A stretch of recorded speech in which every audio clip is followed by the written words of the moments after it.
bagong racket sa Saudi Arabia para sa mga OFW. Para maiwasan na ang pang-aabuso, uwian ang magiging trabaho at hindi kailangang tumira sa amo. Nasa frontline ng balitang yan, si Reniel Pawid. Mag-iisang dekada ng domestic worker sa Middle East si Rola Bendico. Gaya ng marami, nakipagsapalaran siya sa ibang bansa para suportahan ng pamilya. Swertihan aniya ang pangangamuhan. May mga amo din na hindi pinapayagan mag-off or may yung sa cellphone. Mga password na kinukuha nila, hindi hawak ng mga tao sa katulad namin. Ang mga pangamba na yan ng mga OFW, maiibsan na raw sa bagong industriyang binuksan ng Saudi Arabian government.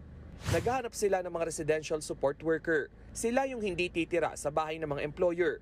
Pupunta lang doon para magtrabaho at uuwi rin sa kani-kanilang accommodation o tirahan. Base sa DMW Memorandum Circular No. 5, walang placement fee na kokolektahin sa mga nais mag-apply sa mga lehitimong recruitment agency. Naglalaro sa 2,000 riyals o 30,000 pesos ang buwan ng sahod ng residential support worker. Babayaran din ang mga overtime at may health insurance benefits.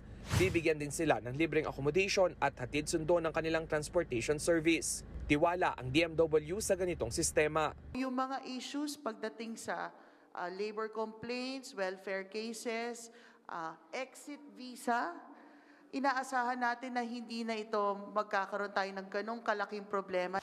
Para mas palakasin ang proteksyon sa mga OFW sa Saudi at Kuwait, ipinatupad ang whitelisting policy. Ibig sabihin, tanging ang mga accredited employment agency lang ang maaaring magpadala ng Pinoy workers.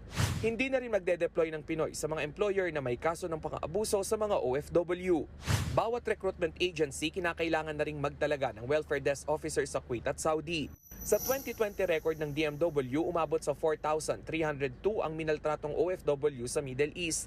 Ayon sa Philippine Statistics Authority, numero 1 destinasyon ng mga OFW ang Saudi Arabia noong 2023.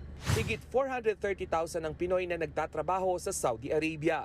Nagbabalita mula sa frontline, Reniel Pawid, News 5.